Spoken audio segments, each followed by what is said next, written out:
I want to say words to start that meeting. Simply to thank Stephanie for organizing this lecture series. That has been yours here in so many great ways.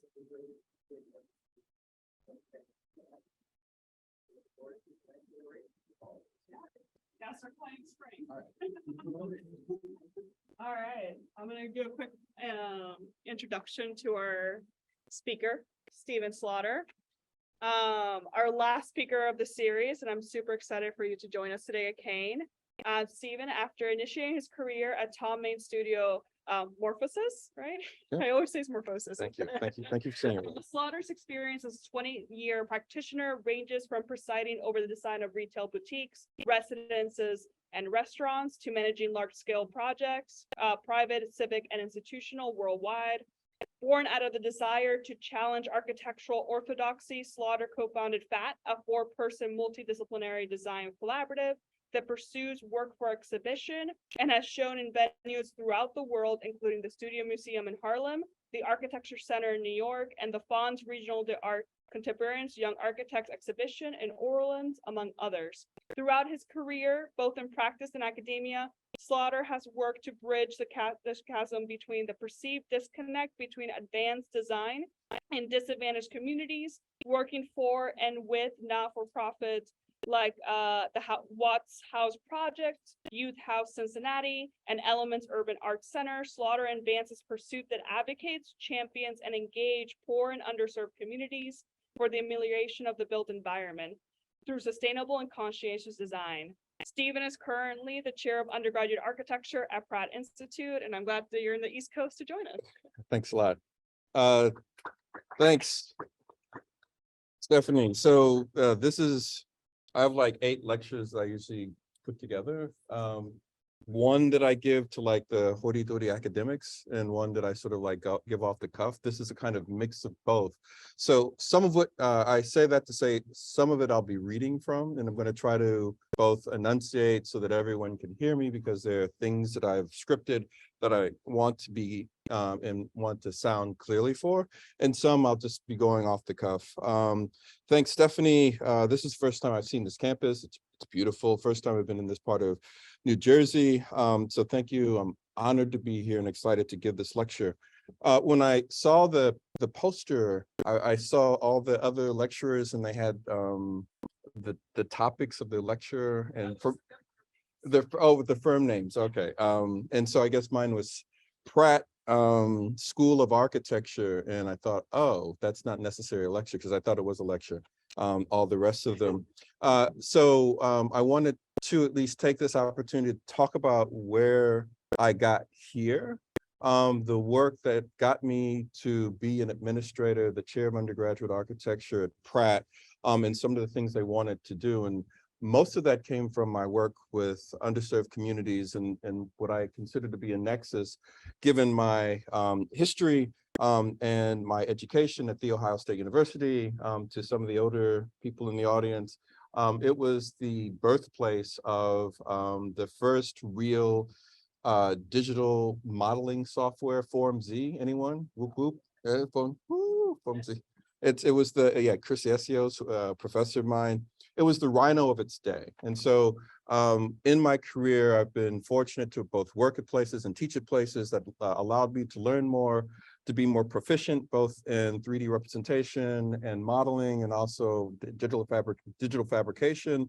And it's that nexus that allowed me to sort of pursue my interest that I've had since growing up in the community that I grew up in, which is helping that community, trying to find a way of leveraging my talent, skills, and experience to the community I'm a part of and is a part of me.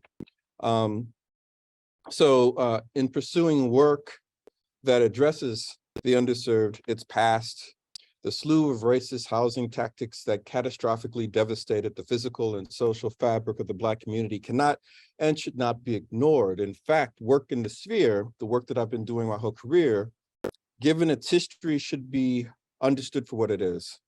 An act of resistance, political and charged. It is by default an action and reaction to the numerous failed strategies of urban renewal and urban redevelopment, de facto and de jure policies of underinvestment and mass incarceration, and the demographic and market pressures that are transforming the current state and status of communities of color today. And to be clear, the benefit of working in this sphere is not just philanthropic.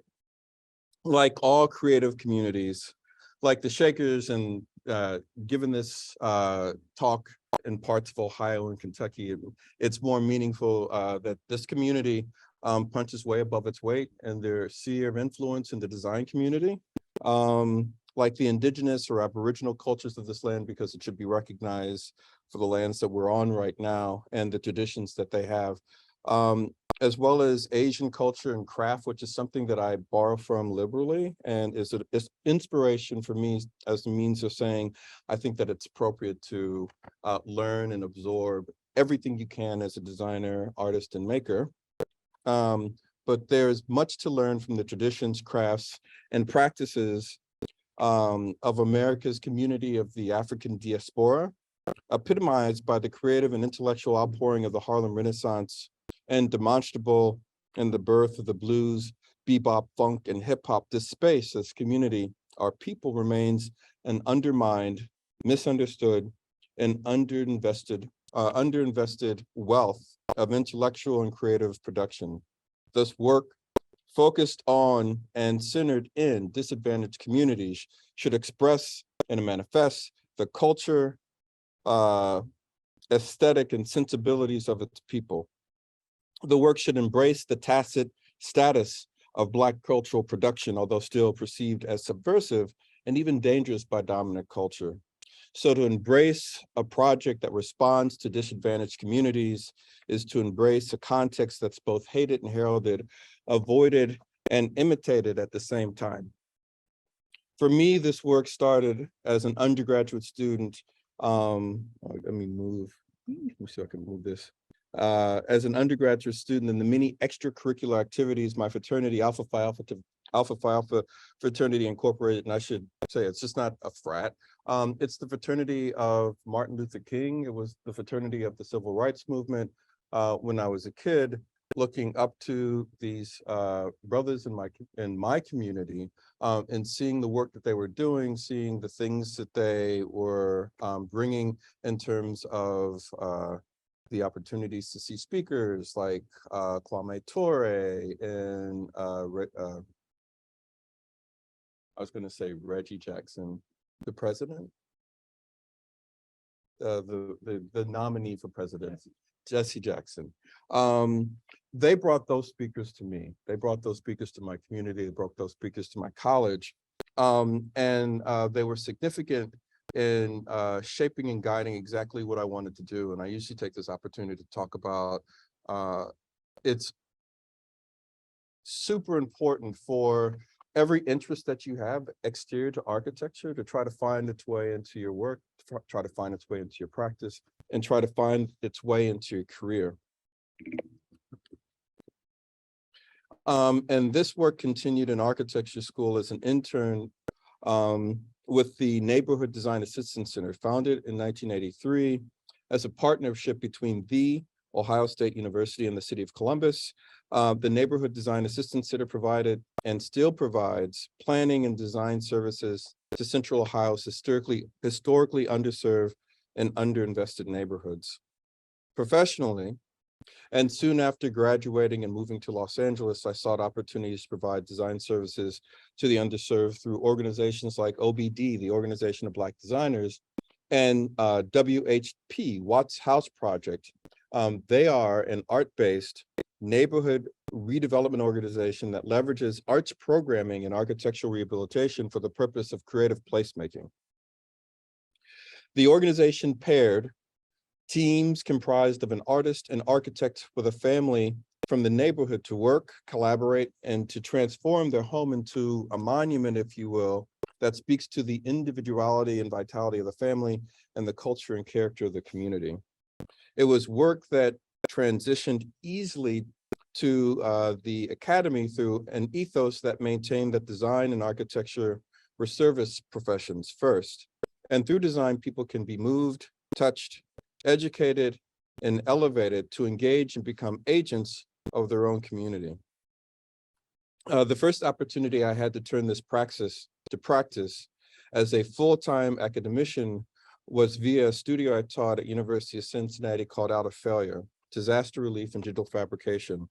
Although speculative, it was pivotal in allowing me to expand the practice of making into the curriculum and explore fabrication technique that I would eventually employ in working in and for communities of color.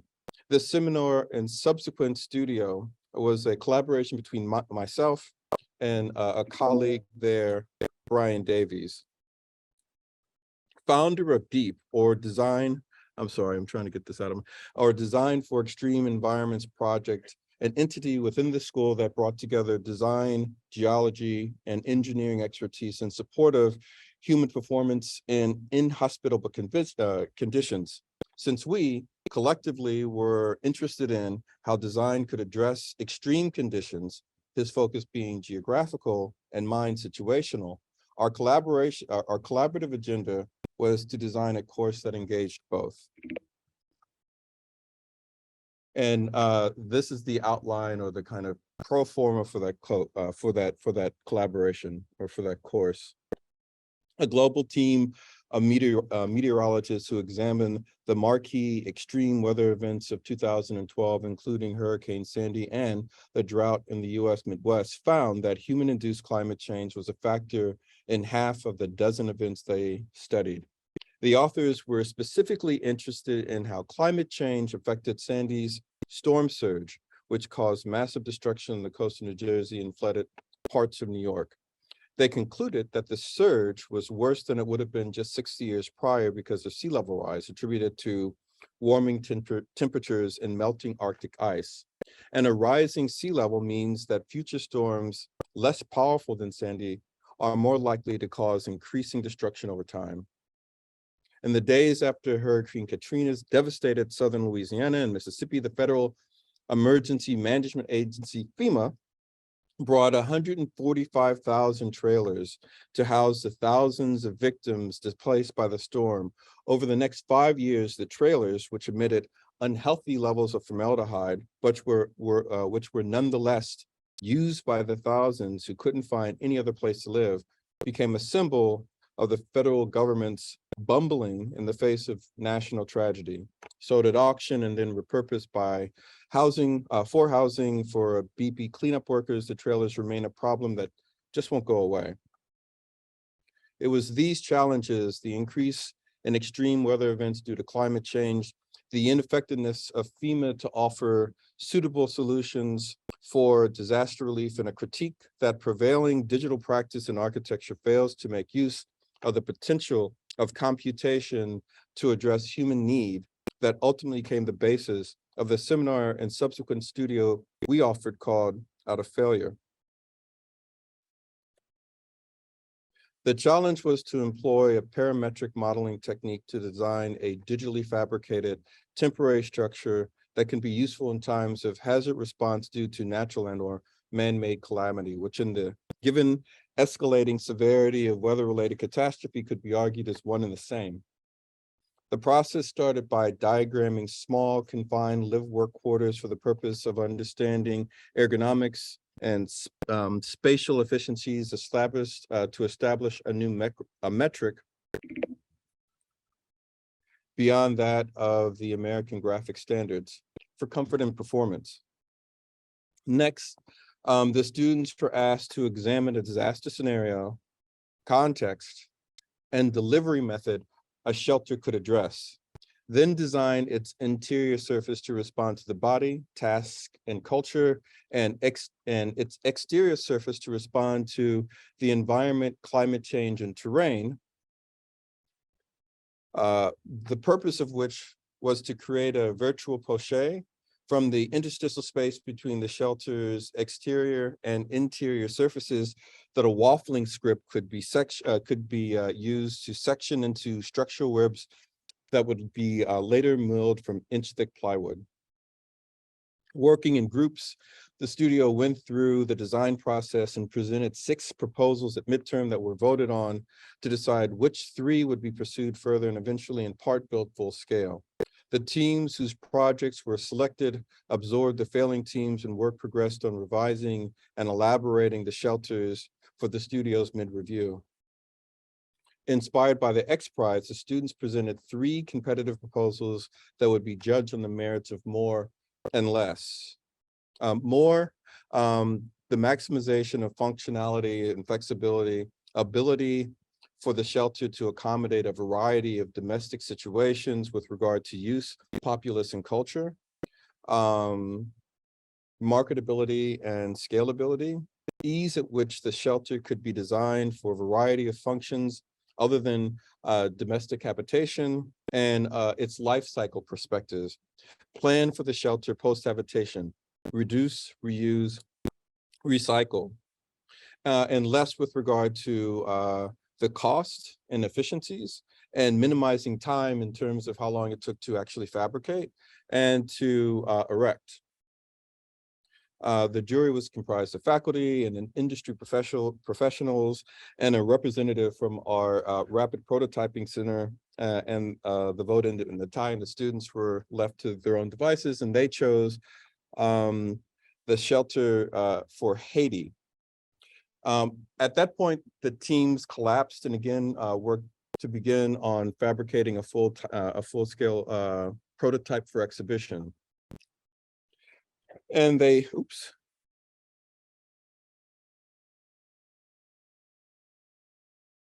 And so the work presented represents a 2-year cycle, a seminar and studio, both terminating and an exhibition at the International Contemporary Furniture Fair in Javits Center in Manhattan.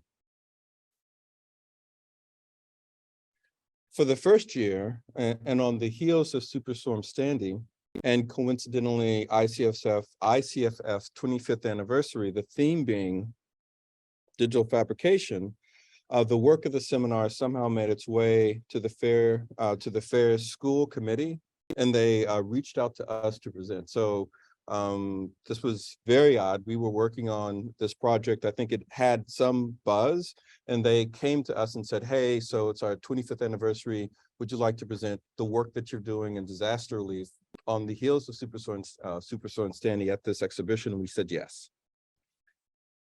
In the second year, in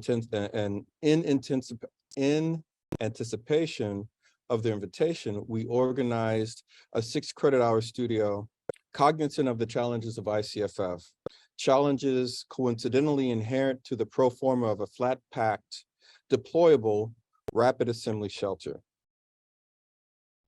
But aside from trying to solve how technology could be used to produce low-cost, hyper-efficient shelters for disaster relief, the greatest benefit about a failure was the experience.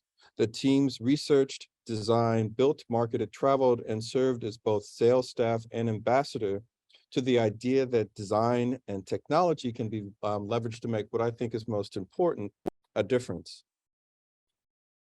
It was a real-world experience, and most importantly, more than just simply a lesson in scripting and fabrication, it was a lesson in humanity.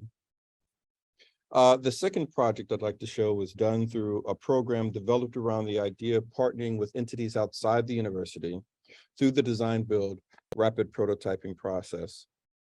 University of Cincinnati, now defunct, MetroLab program paired students and faculty with local community advocates, developers, nonprofits, and their stakeholders to discover, ideate, and fabricate work that supports the amelioration of the built environment through the design build rapid prototyping process. Partnering with organizations and community groups, the studio takes on real-world projects and asks students to work collaboratively to assess need and offer design to students, design solutions in response, with a focus on 3 core principles: learning through the process of making, applied research and innovation, and community engagement and impact. Every MetroLab studio culminates in the production of full-scale prototypes as a means of exploring the range of possible solutions to the challenges of manufacturing and fabrication. These prototypes aid in clarifying building methods and processes for assembly towards a deliverable to be worked in fruition in collaboration with the client and their stakeholders. For the project that I'm about to show, our partner was Youth Hope Cincinnati, and our client was Finley Market. Finley Market is Ohio's oldest surviving municipal market house of the 9 public market houses operating in Cincinnati in the mid-19th and 20th century.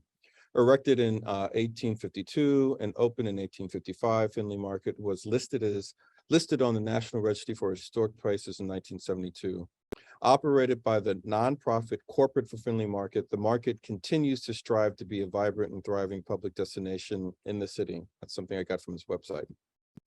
Partner to Finley Market is Youth Hope Cincinnati, a not-for-profit that provides economically challenged boys and girls ranging in age from 8 to 18 with social, educational, and recreational activities that enhances personal talents, teach life skills, and bonds the kids to the absolute importance of making positive choices. MetroLab's collaboration with the two organizations was to aid in the resurrection of a program where adolescent boys and girls from over the Rhine, the community that's in downtown Cincinnati, sold shopping bags to patrons in and around the market.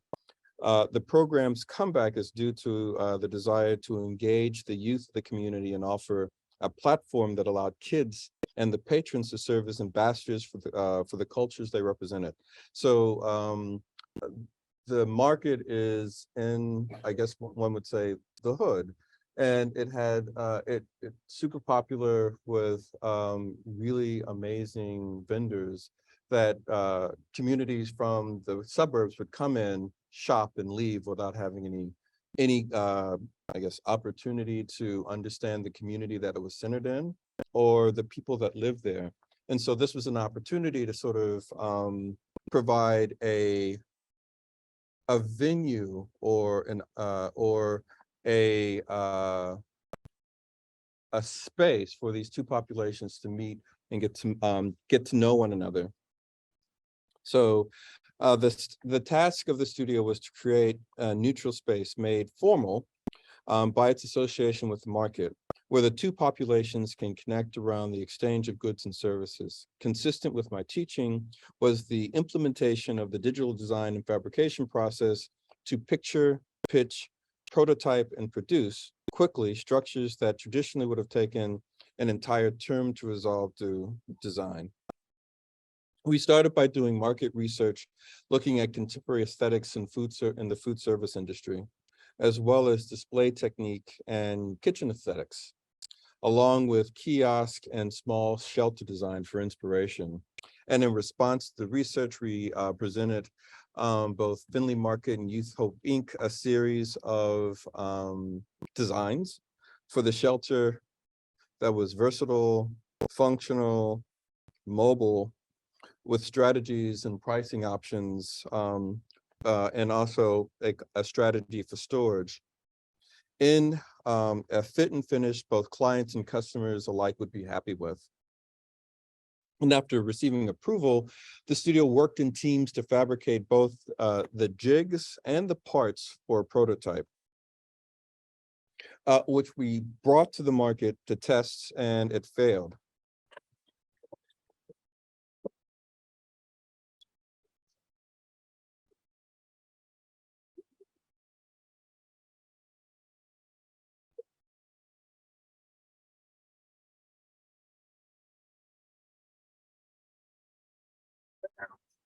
Yeah, the kiosk ended up being a tipping hazard because the distribution of the weight vertically and the location of the wheels at the base. So that's something we had to solve.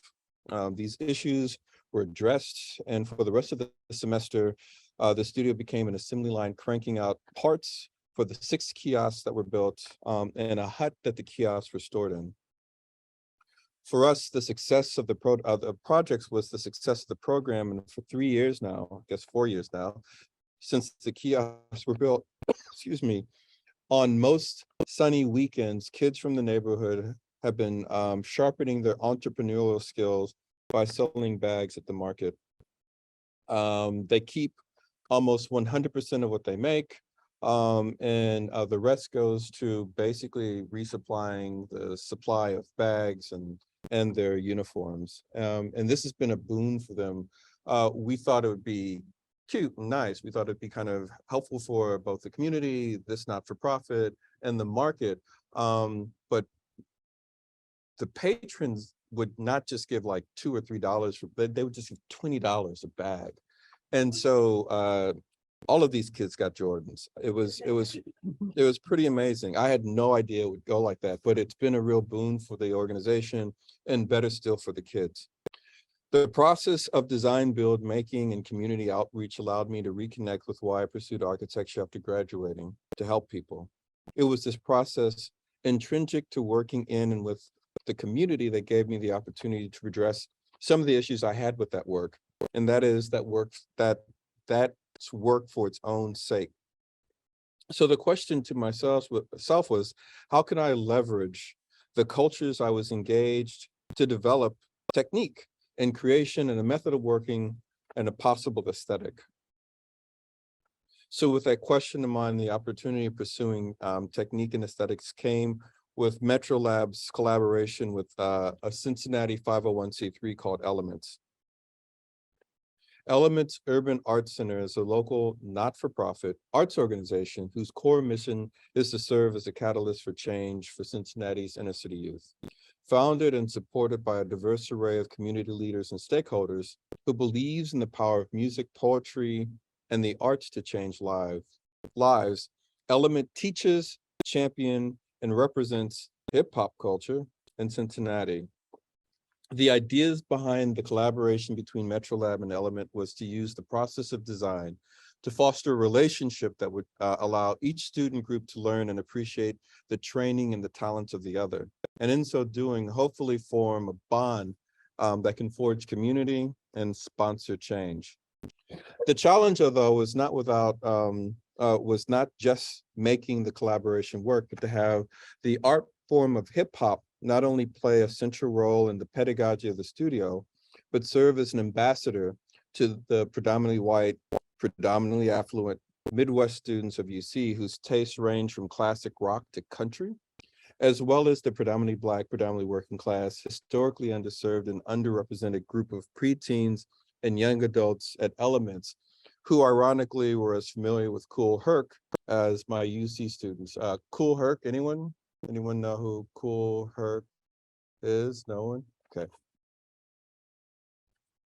So as an ambassador, the first assignment given to the UC students was to, that's Kool Herc. If you guys don't know, Shedrick Towers in the Bronx, he's probably responsible, not single-handedly, but part of a culture of the birth of what we understand as hip hop. He was West Indian born and came from a tradition of toasting, which is how parties were in the West Indies. And so he brought that tradition to the United States, lived in a space created by Robert Moses, and transformed that culture. It melded with the culture that was already there for parties. And so MCing and DJing and sound systems, the birth of hip hop, he was all responsible for. So if you don't know, you should definitely look into him. He's an important denizen and founder of hip hop culture.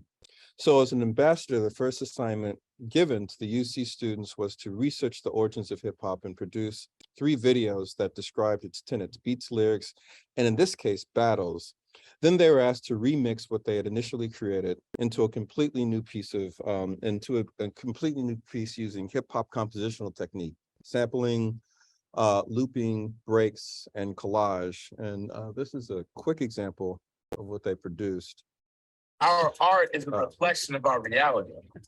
I wish I louder. And so The assignment was just to mine whatever they had available to them. 1970. happening, The idea of through getting your name documentaries up, they not found just in online, your neighborhood, but documentaries, everywhere, documentaries was they found invented in by the a kid named library, Hockey, and who lived on to 183rd Street in kind of Washington Heights. Hockey and so 183. the first As series soon as everybody iterations, understood that it there was was a name, they realized that Taki was famous. I can go on. The first series of iterations of these videos, it was kind of documentary style.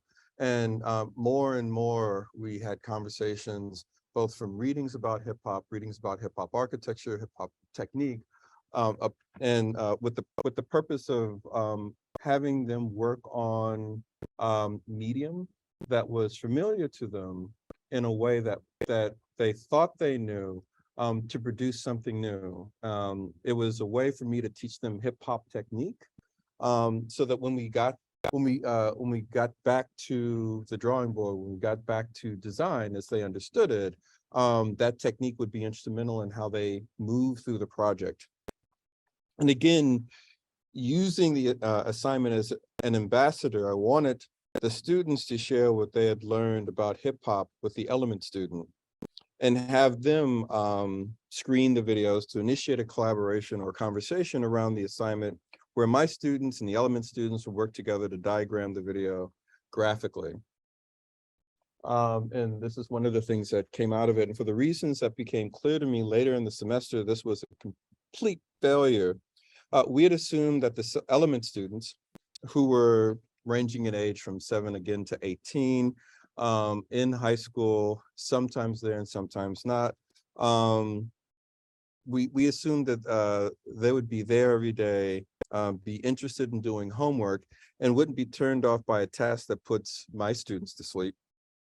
So we had to adjust our tactics to get the kids involved, and we did. We divided the semester into two sections, production and construction. For the first part, we would host events or have these event days and organize activities that the students could choose to participate or not. Activities like paper day. And so we bought a whole bunch of butcher block paper and tape, and we went about wallpapering every surface, and asked the students to find a way or find themselves their own identity through tagging and graffiti onto the space, into the walls. And so they helped with transforming the space through the butcher block. And the more interesting thing is the creative output that they had, and tagging or kind of owning or appropriating or their own space. And then we had paint balloon day, and this is going to be pretty hard to explain. There's a bunch of paint balloons, and there's a banner that we were going to use and hang on the tables for when the DJs were DJing. And let's see if I can get this process. Good. Yeah. And so most of this was an opportunity just to have the two cohorts, my students and the Element students, have time to get to know one another. And it was great for my students to make all the kind of material that we would then take and then have the Element students sort of like engage, learn from, and participate in this process of community building. It was those non-cell those trying to destroy the leaf building. And instead of providing or giving homework, which turned off everyone, we just made opportunities and times to actually use design and design activities to have everyone get to know one another. And it was great. Our crew got really familiar with the mission of that organization, and Elements got really familiar with design. They got really familiar with the thought of another type of creative output being a potential career or a potential vocation for them. And we used it, or we hope to use it, as a way of introducing design to these students so that we can also provide them with scholarships if they chose to go into design field and come to University of Cincinnati to study it.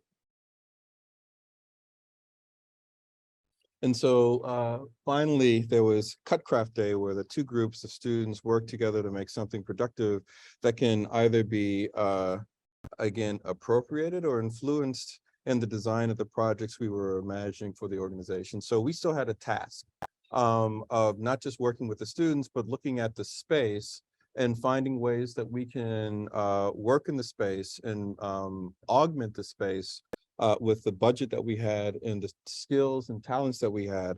And we wanted to use these series of assignments, or rather these series of event days, to produce something that we can then share and take as design cues for an aesthetic we were going to that would be born out of the work that they were doing. And it should be mentioned, each activity day includes discussions with students and interviews with staff to figure out in the most informal way possible what they thought would help in terms of improvements to the space. From these discussions, we settled on 3 zones and spaces to engage, and within these 3 zones, 8 projects. And so these are the presentation to, this is Brother Abdullah and Tom Kent. He's Director of Operations, and he was Director of Programs with the not-for-profit. We're just presenting the work that we had done throughout the semester in the 8 projects we were pitching. The projects were pitched and approved, allowing us to move to the second part of the semester, construction. For this, we leaned heavily on the readings that described the emerging discourse of hip hop architecture. We started with the 5th pillar, A Case for Hip Hop Architecture by Sekou Cook. Sekou, I think 4 years ago, had an exhibition at the Center for Architecture in New York that was on hip hop architecture. And I was fortunate enough to be a part of that exhibition. I wanted to at least have them understand that this wasn't ad hoc. It was a formal discourse that was happening from school to school, community to community, how hip hop can be informed, can inform the built environment in this discussion of hip hop architecture. And so through this discussion, we settled on 3 main precepts. Mix. The work should be a hybrid between 2 methods of fabrication, digital and hand. Sampling. The work should be made of modest, or when possible, recycled and reappropriated materials. And syncopation. There should be a formal or material consistency in terms of the work's relationship to each other in the context. With the smallest of interventions, we wanted to produce the largest of effect, both in how the space is read and perceived, and in the function, in its functioning life of the institution. And with these principles as a guide, we began to establish formal language and material palette the work would conform to, and present this to the Urban Arts Center and their staff. And I should say that part of this was also leaning on the technique of design build. We had a lot of failures. We had a lot of things that we needed to learn, and we needed to figure out exactly how to make that was designed. And these failures allowed us to move forward and continue to innovate and come up with techniques that were both applicable and appropriate. And again, these were made from a hybrid of digital fabrication. These were all CNC milled with a precision that it would be really difficult to get out of just doing it by hand. And these were small bench. And these were forms that were made in Rhino and in Grasshopper, and things that were just ad hoc with mostly recycled materials. And so this was wood pallets that were worked and then used to make and the frame was welded to make a door, a barn door for closing some of the carols that they had.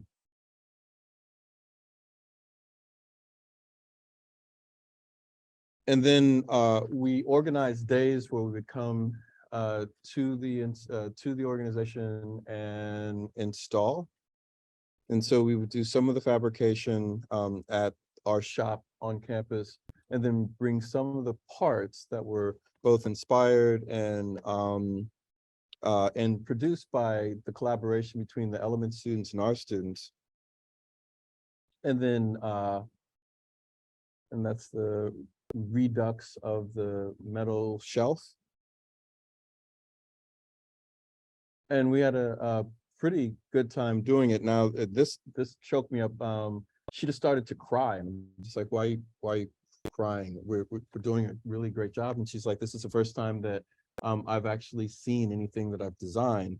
And so, and it's actually going to something that I believe in. And I, everyone started to cry, and I'm just like, can you guys keep working? But it is, the process of design build is amazing. In most architecture schools, people are used to designing something, a computer, and presenting it in front of a dais or a panel, and we talk about it, and that's it. But design build and community outreach, when you're able to actually make something, design it, figure out exactly how it comes together,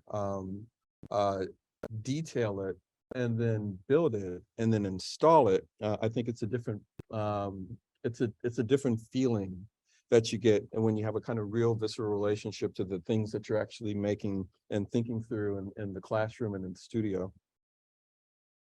And these are some of the finished products. There was also a cubby. There was dance studios, and by the dance studios, so one of the requirements is they needed some place to put their shoes and socks and a locker. And so we use the aesthetics and some of the things that we got from the different event days with the students to design that shelf.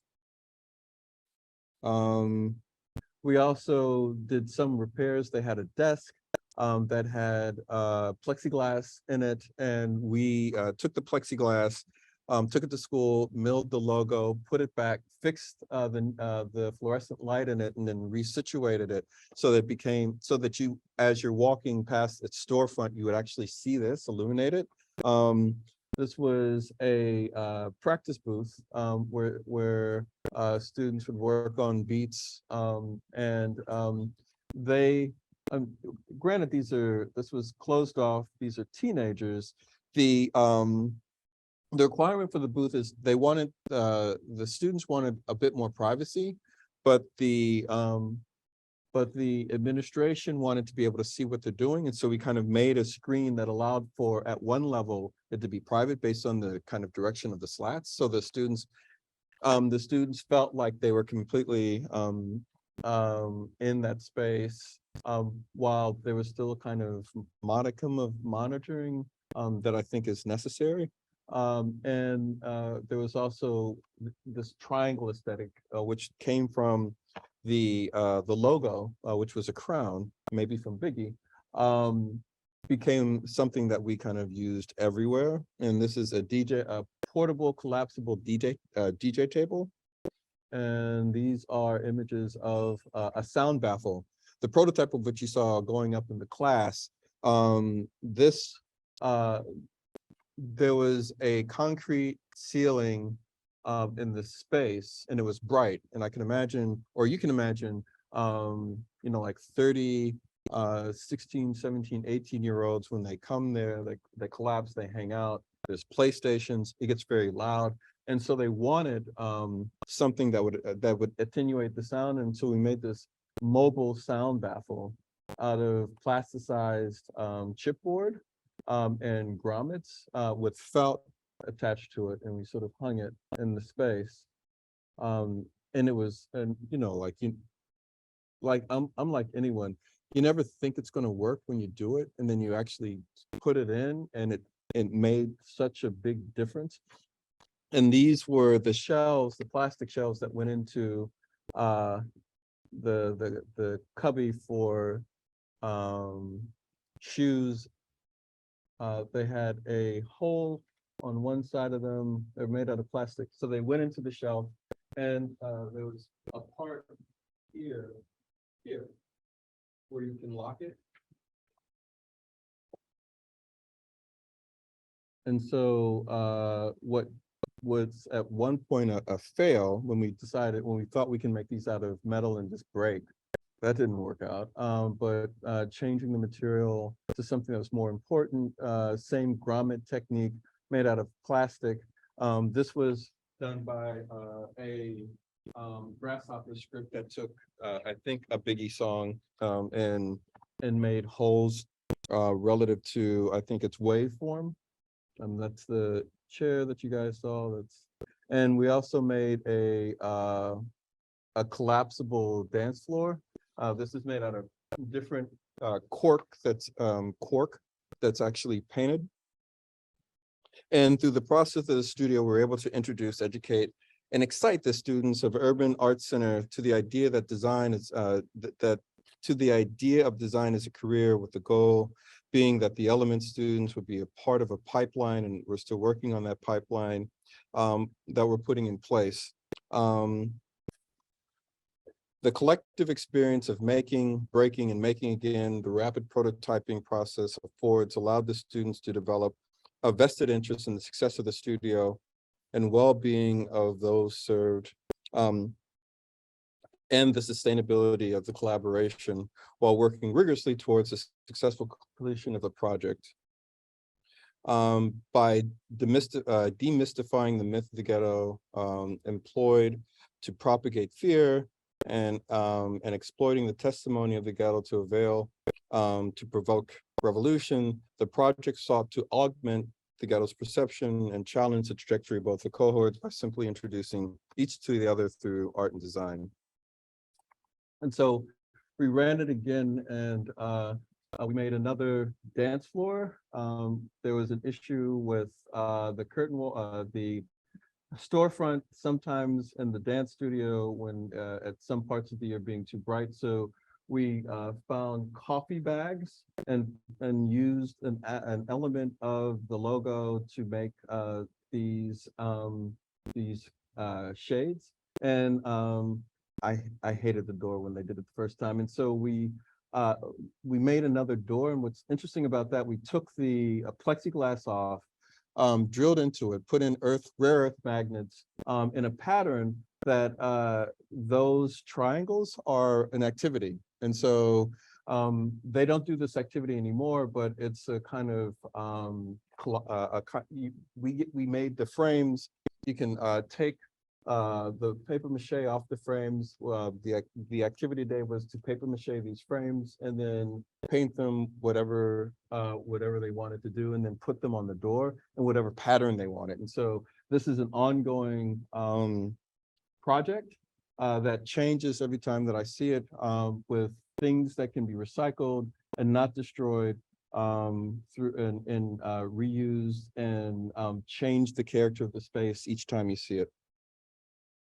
So the last project, and I'll try to go through this quickly, is the other aspect of the work that I do, and as an educator, that deals with how I teach studios that aren't necessarily, or not at all, design build, that deals with, it gives me the opportunity to educate on context, the American city, the things that the place we live, and trying to, as much as possible, have students understand the history of that place, the history of the communities, especially in places like Cincinnati, even Jersey or New York, given the destruction wrought by Robert Moses, why some communities suffer the fate that they have, why the environment in some communities looks the way it does, and then what can we do about that as designers, using contemporary tools, contemporary technique, and contemporary design methods. And so it's situated on context. The notion of living, serving, and working in historically underserved, underinvested, and disenfranchised communities in this country connotes a wide gamut of emotions and even nostalgia, when in reference to the fact and fiction that is the ghetto, a term originally used to describe a predominantly Jewish section of Venice, Italy, ghetto, over the millennium has been appropriated to designate sections of a city with a concentration of ethnic minorities differing from that of the dominant population. In the American context, it's typically understood as poor and brown. Expressways that Yes. eviscerate great cities. Okay, This- so I'll try to get through this.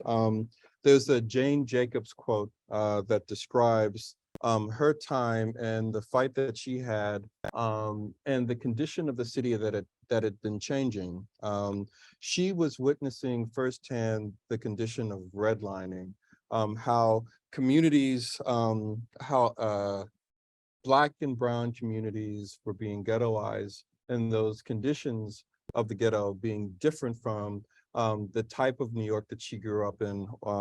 Although privileged, she was beginning to see the difference in the character and the consistency of the great American city.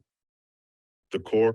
And a lot of that had to do with what was happening in the country. The great migration of African Americans from the rural South to the industrial North, the housing shortage following World War II, the federally instigated practice of redlining, urban renewal programs, and the targeted destruction of Black communities via the Federal Highway Act not only gave rise to the ghetto, but ensured the disparity of its population's wealth, health, and education relative to the white populace invited to escape the inner city to the suburbs.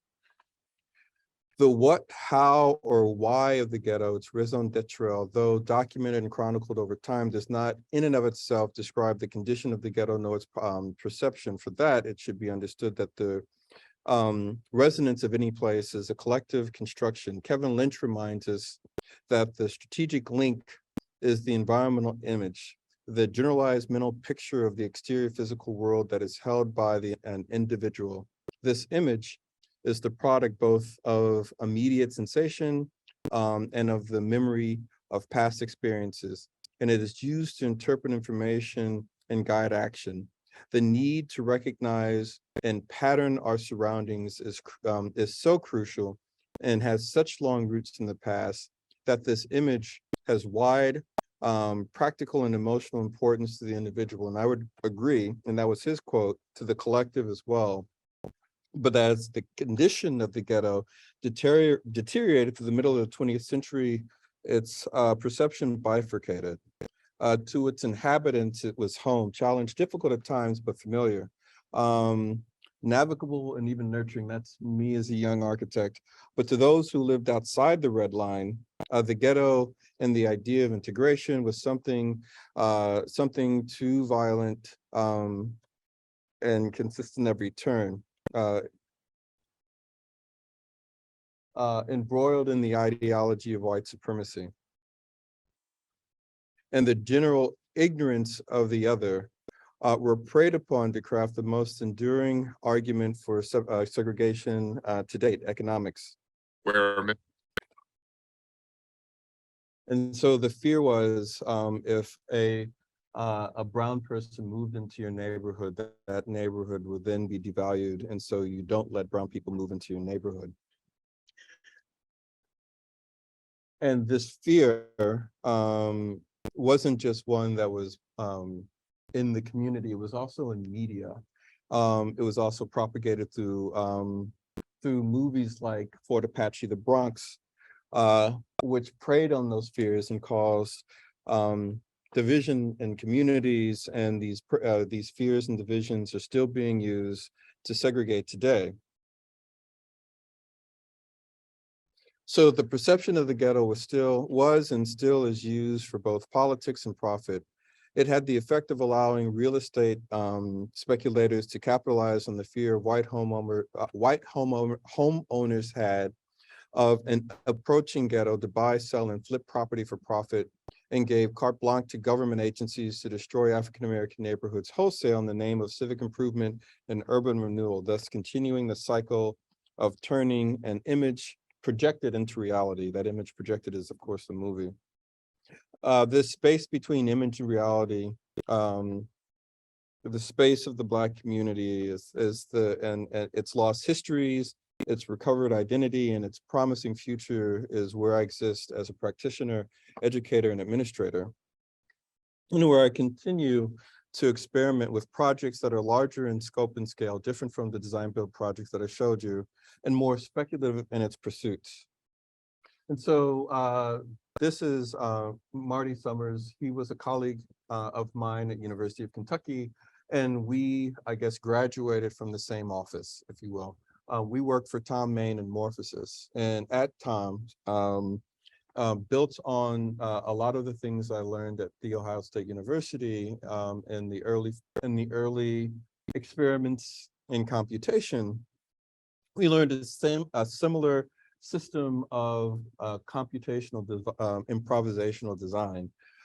Something that I hadn't revisited since I had the opportunity to teach with him again at University of Kentucky. And so we collaborated on Studio, where we synthesized a method that he had taken from the office and had worked through both his practice and several subsequent studios into a form of kind of formal discourse called disruptive continuity. And we use this as a way of providing an exercise in form making. How could we experiment through these techniques to produce forms and opportunities, relationships, again, both material and spatial, that could be worked on to produce an architecture that wouldn't have been produced if you sat down without and tried to make it without this process. And so this is the first series of sketch models where we are able to both critique the process and the product, and have the students be more adept in working through that process to produce something with a type of spatial complexity, but with an agency through the digital process that allowed them to engage a project at the urban scale. And so the project was one for Cincinnati, Ohio. And this is something that's really telling. Cincinnati, Ohio has the same, and I've given this lecture to my Brooklyn students, or Pratt students, in 1955 at the same density as Brooklyn did. And through redlining, urban renewal, this black one, so at this street here, all the way over, African-American neighborhood. That street to the east, it's a poor German, poor Irish neighborhood. At a time when these neighborhoods coexisted in relative harmony, when planners had the opportunity to change or transform the city as they saw fit. The overwhelming decision was to destroy the African-American neighborhood through highways, urban renewal, and redline is what actually got the concentration of poverty through ghettoizing that neighborhood. And so with that as a kind of that as a narrative, we were teaching a housing studio. We wanted to understand what that neighborhood was in its past. A neighborhood that had both Black wealth, Black institutions, Black culture, Black churches, an upper middle class Black community, and that was destroyed over time. And our question was, how can we synthesize the need to actually suture this neighborhood, since it was receiving pressures coming from the east, pressures of gentrification,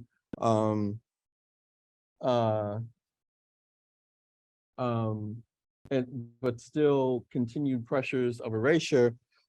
How can the students begin to understand exactly what existed in that neighborhood, give homage to it, celebrate it, and make sure that, it became a kind of, again, ambassador between the predominantly white and predominantly affluent neighborhood of the East to the completely decimated, but still African-American neighborhood to the West.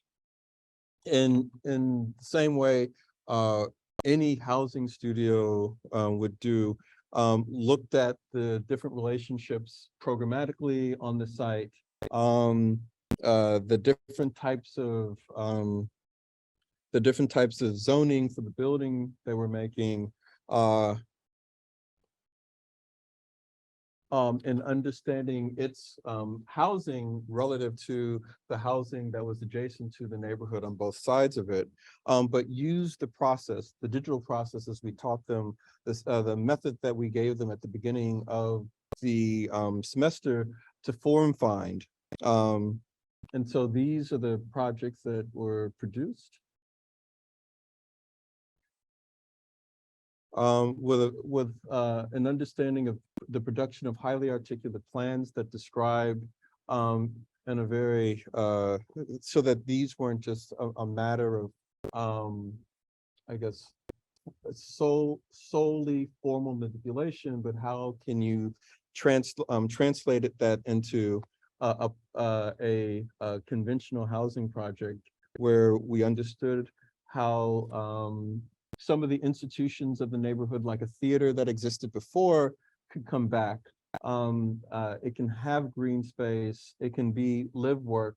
There can be commerce at the base of the building that engaged the neighborhood and revived it relative to the institutions that existed there, plugging into the institutions that were growing there, but still solve issues of housing. And so between the two, making for the community, design build, one-to-one, learning through making, and allowing the narrative, histories, and story of these communities to be told in an academic setting with contemporary computational technique as a catalyst for understanding how to synthesize these methods into a notion for what can happen in the space of a community.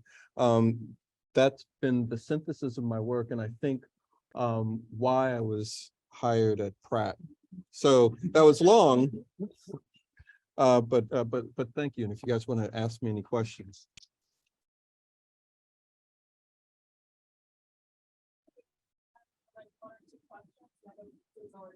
Oh, pizza's here. Okay.